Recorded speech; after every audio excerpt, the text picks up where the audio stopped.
I do it for the love of art. I love the artists who created these years ago, and I figured that I need to carry on their work somehow.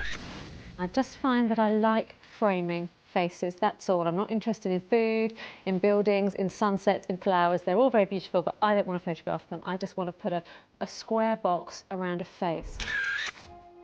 There's a proclivity leaning towards the technical part of photography. You understand, you got the right equipment and understand the technique, you can be a great photographer. That's the smallest part of it.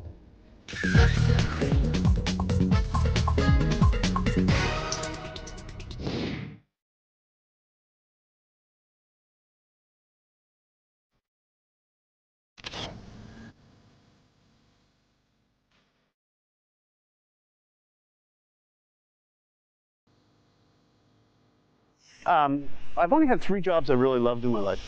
One was a funeral director. I did love that. Second was special effects for film and television, and photography, which I've been involved in since I was 15. And turning pro about 4 years ago, I still love it. I mean, on my days off, I'll come out and shoot. I just walked around and I would shoot stuff. I mean, I still do that to this day. It's like, I'll look at the way light hits certain materials, like the train tracks over there, or a piece of cardboard, or, some garbage, and just the way the light molds it to make it look something that it's not. I like taking pictures of things and you have to look at it and go, what is that?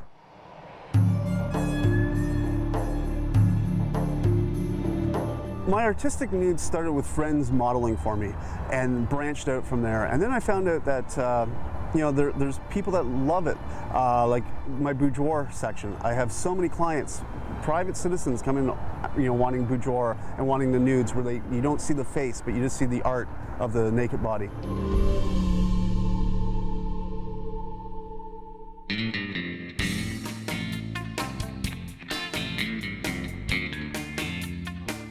I'm kind of dabbling in the old art of pinup. I love it. I think the 40s were a great time, and I think Varga was right on the money with his pinup. I love that now the new younger women are into the pinup, the old sailor suits and the old 40s hairdo and the stuff like from World War I. I think it's making a comeback, and I enjoy shooting it quite a bit.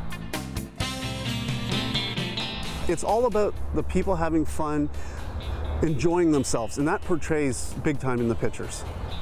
I'm actually quite lucky. I have a wife that's into pinup, and I use her as a model quite a bit. I mean, she's stunning. She's got the bone structure. She suits the old-time war curls, and she's easygoing on it.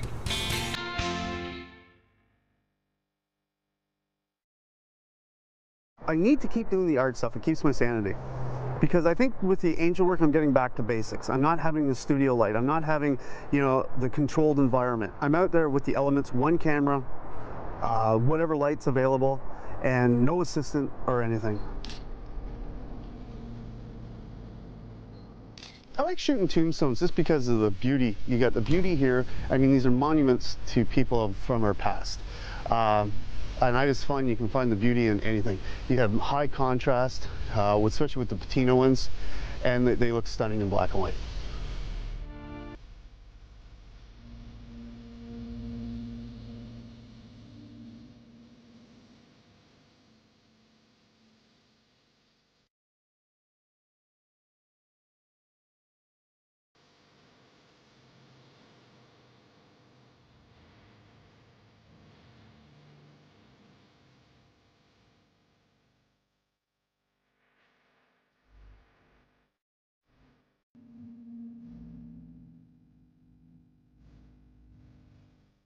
You are on sacred ground, so you should be respectful at all times. And I try not to disturb anything. If there's flowers in my way, I don't move it. I just move on to something else. But, this is someone's loved one you're walking over top of. Ones I look for are the ones with all the patina, the older style, with the dirt and years of soot. Ones with broken, missing heads and stuff like that, just because it shows the decay. See, I like these ones up here, with the dirty wings, and I try and frame them a little bit different. Like the hands on her was, I'll zoom in close, and I'll shoot different angles too, just to make sure I get it. Some of these eyes have lots of sorrow in them. I mean, it is a graveyard, so I mean that is makes sense. But some of the older ones, they actually drill holes in the eyes, and if you get pictures of them with the light hitting it properly, they look really eerie. See, now there's what I'm talking about, the eyes. They almost look like demonic eyes on this one. And that slit on the wrist where the arm was broken. This one's just perfect. I mean, the wing's broken off and the wing's still lying there. What more could you ask for? It hasn't been stolen. I mean, that's what happens to a lot of these. They get damaged. So these are typically what I look for. I'm not too sure what's all over her face, but these are the ones I love. I usually find the older parts of the cemetery because they have more detail. And here's another one up here, which is kind of nice because it's interesting. Is her hand's broken, so you have the old patina with the fresh break on the hand, and it makes all the difference. I generally just don't shoot the whole angel. I mean, I like the parts. I like the wings. I like the hands, like the faces leaning up against the hands. Bringing it down to parts is good because there's so many details in the parts, like especially when there's missing tips and everything else. And if it's a fresh break, it's still pristine white, and the rest of it's all gray and dingy. It really has high contrast. This one's all about the wings and the way everything sort of flows in art and that. And if I lay down and get some pictures of the clouds behind, it'll give you that heavenly aspect. But it's just everything flows so nicely on this, and the detail from the crack in the neck to the feet, the wings. This is just phenomenal. Size does matter. I prefer life size, but yes, the bigger the better. Because when you're dealing with stone, you can't ask them to tilt their head to the left, tilt their head to the right like you can on a commercial shoot with an actor. So many things to choose from. You can never run out of stuff. I could spend days in here and never shoot the same thing twice.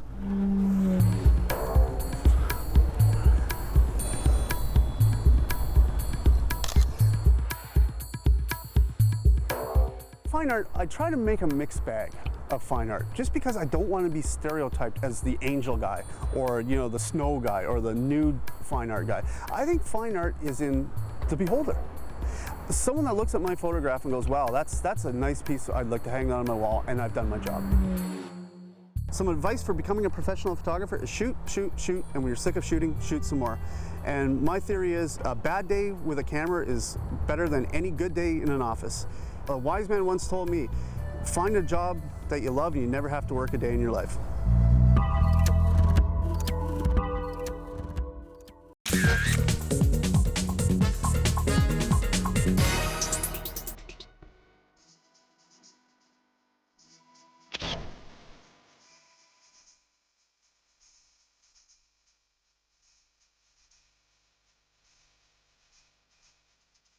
This afternoon we've got Lenny Kravitz. This is a big deal, I've got to tell you. I'm absolutely terrified about this, particularly because everybody I've spoken to this week has got Lenny Kravitz, and it's kind of built it all up into a bit of a kind of big panic for me, because I know he's this kind of rock god. Stillness of my heart, still my heart, stillness of heart.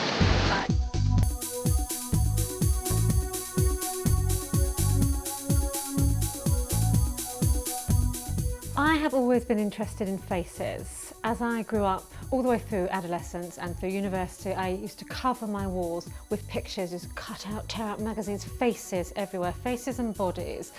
And I trained to be a ballet dancer, so I think I've always had an appreciation of form, particularly women. I love the shape of women, and I used to find myself sitting on the tube, on the subway, and I'd just be staring at all the people sitting in front of me. It was like a permanent gallery for me, put on every single day, and I just have maintained that fascination and picked up cameras, and I just find that I like framing faces, that's all. I'm not interested in food, in buildings, in sunsets, in flowers. They're all very beautiful, but I don't want to photograph them. I just want to put a square box around a face, because I'm fascinated by that. To me, it's architecture. That's my idea of architecture, the shape and the cheekbones and the way light hits faces and the angles of noses, and it's what I remember about people. When I look at a photograph, I feel as though I'm entering a conversation between the photographer and the subject. And when I do my pictures and other people look through my book of work, I want them to join in the conversation. I don't hold with the kind of capturing the essence of the soul. I don't understand what that means really. I think it's you and I having a chat. That's it. I shot Vivienne Westwood for my book Centurions, and I'm fascinated by that picture because the expression on her face is so extraordinary. She's just looking out at you in the most amazing fashion, and she was a brilliant model, so I'd love to shoot her again. And people always ask me about Margaret Thatcher, you know, what was it like shooting the Iron Lady? That must have been a nightmare, you know. And I would say she's just a supermodel to me. She is my idea of a supermodel because she is still, she's got fantastic posture, she doesn't rabbit away at you, she's not talking the whole time, so you can get on with what you're doing and you can focus without her jaw moving up and down. Beautiful hands, very elegant still. She was a fantastic model, so she was great. It was brilliant doing David Bowie, obviously, because that was a huge figure and he's very professional, obviously. He's been photographed a lot and he has got an unusual face, kind of weird eyes. So that's one of my favourite pictures, the Bowie one.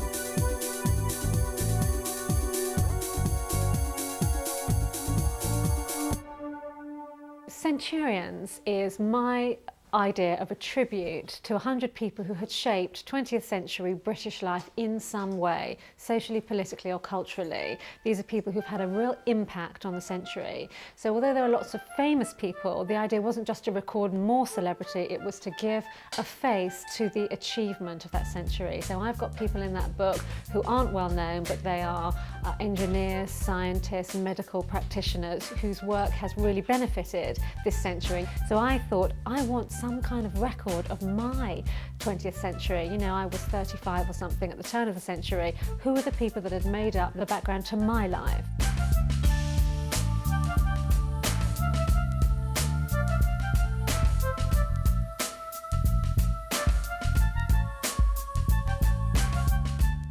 Richard Branson is my representative of a successful business person, although there have been loads of other people.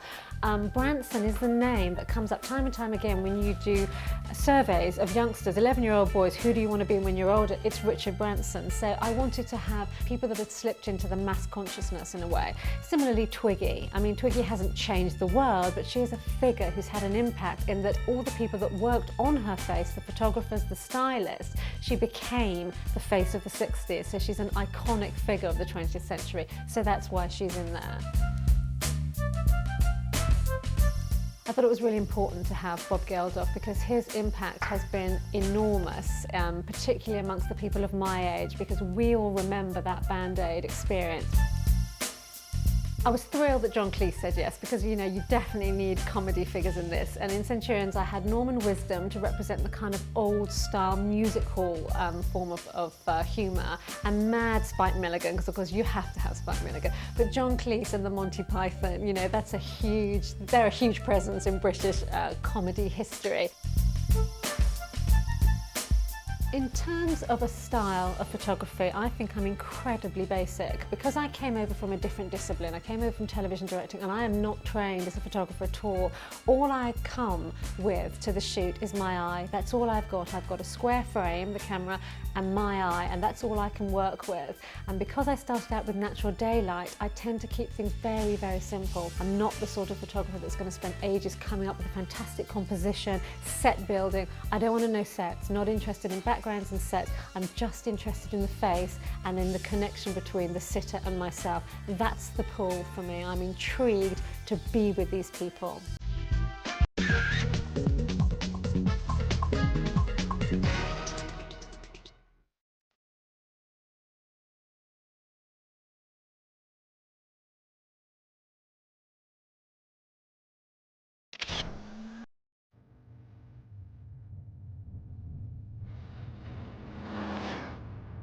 What got me in photography, actually, it was a love of the aerial view.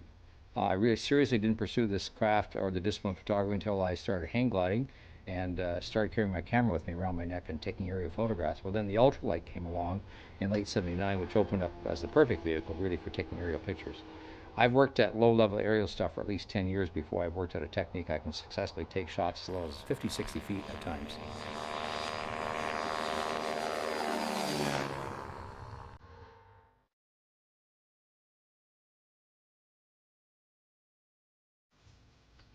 People ask me if it's a dangerous sport. I say absolutely. I have to get in my car and drive from my house to the hangar. That's the most dangerous part. When I'm on my airplane, that's when I feel the safest.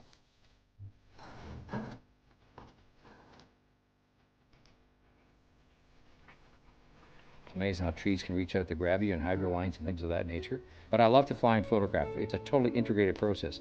On occasion, I do some commercial work, so I have to hire a pilot. But for me to tell the pilot, you know, turn right, bank the wing, do whatever, tell him I think of what he has to do, tell him that, and he executes a maneuver, I've lost a shot. Here, it's a seamless process.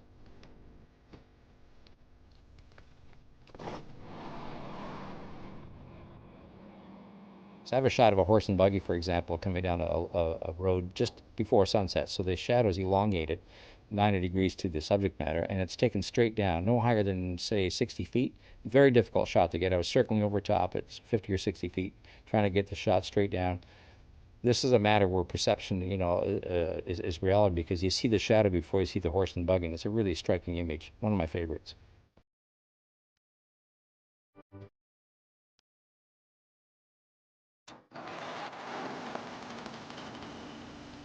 My first book was Gift of Wings. I started flying ultralights in late '79.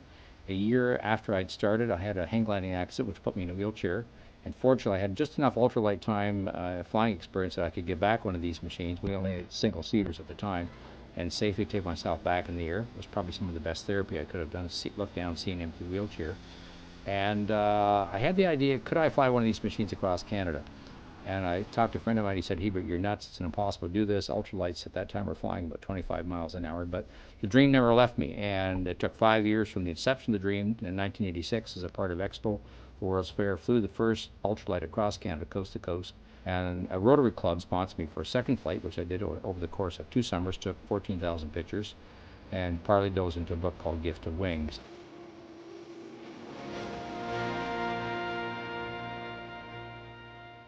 When I recognized that Gift of Wings had the potential, the first book, to raise money for charity, I thought, I wonder if I could use my camera as a tool to support various charities, and set a personal goal to raise $1 million.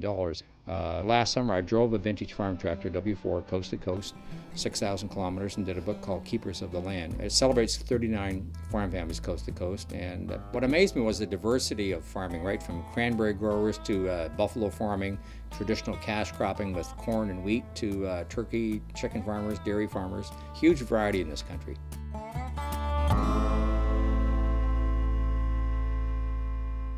Probably the most unusual book I did was in Haiti. It was the first ever coffee table book that celebrated Haiti and its people. And it sold probably in the area of 15,000 copies, raised at least $250,000 for a hospital, and it was a very satisfying experience. Huge stretch for me culturally to be thrown into the poorest country in the Western Hemisphere. I mean, I'd traveled globally before, but it's the first time I was seeing it, intimately through a lens. But had a real admiration for these people living in abject environment. At the same time, people of great spirit and tenacity, and the courage to carry on.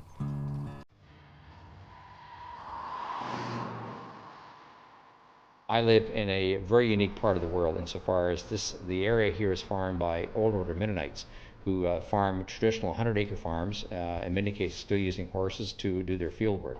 And because the farms are small, 100 acres, there's a variety of crops all contained in a very small area, so you get wonderful contrasting colors and patterns. And from the aerial vantage point of my ultralight, I have an opportunity to photograph scenes you would not see anywhere else probably in the world, and I consider it such a privilege to have this right in my backyard.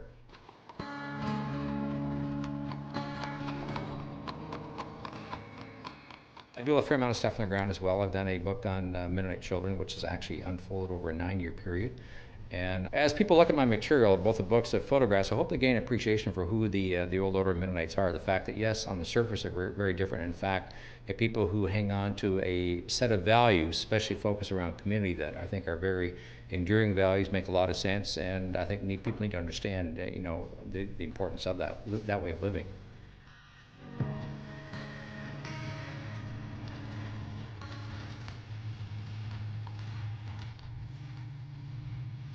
The Mennonites do not like their pictures taken. In fact, it's a religious conviction on their part. I understand it comes right out of the Old Testament. In the Ten Commandments, you shall have no graven image before you. And they interpret images as pictures, so they don't want pictures themselves, because that might suggest honoring yourself instead of honoring God. So the photographs I have really are a gift from them. Exceptional cases, and mostly of children. Children have been baptized, so there's a bit of a leeway there, a little more, rational for, it's okay for them to be photographed rather than adults.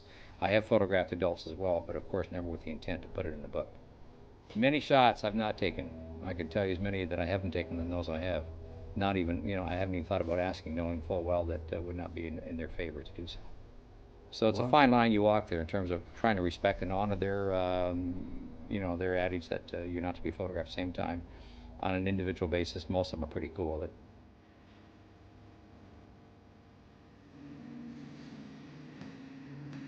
I had for a long time wanted to do a book that would celebrate, some of the values and communicate the essence of how does this community work.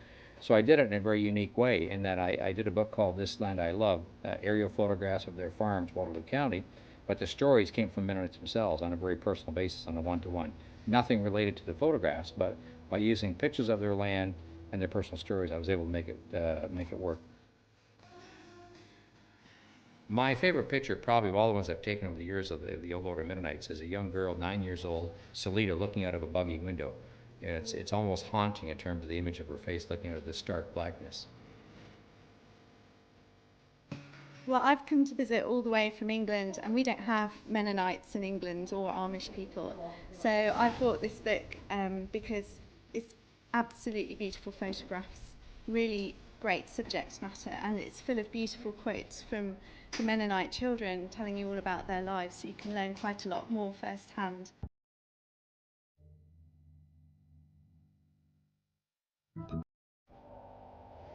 To photograph well, you've got to be passionate about it.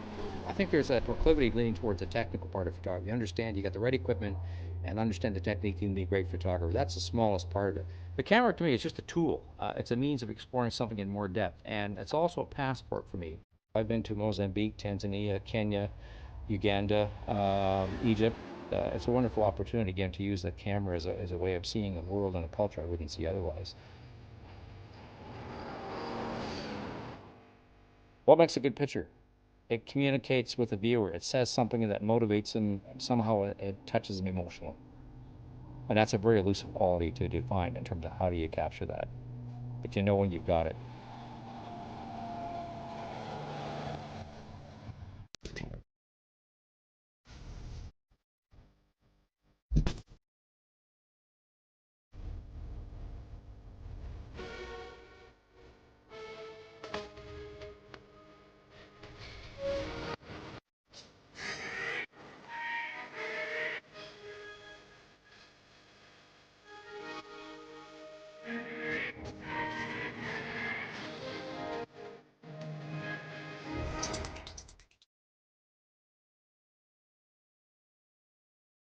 There's a proclivity leaning towards the technical part of photography. You understand you got the right equipment and understand the technique, you can be a great photographer. That's the smallest part of it. Fundamental to everything is having a passion for your subject and wanting to learn more about it.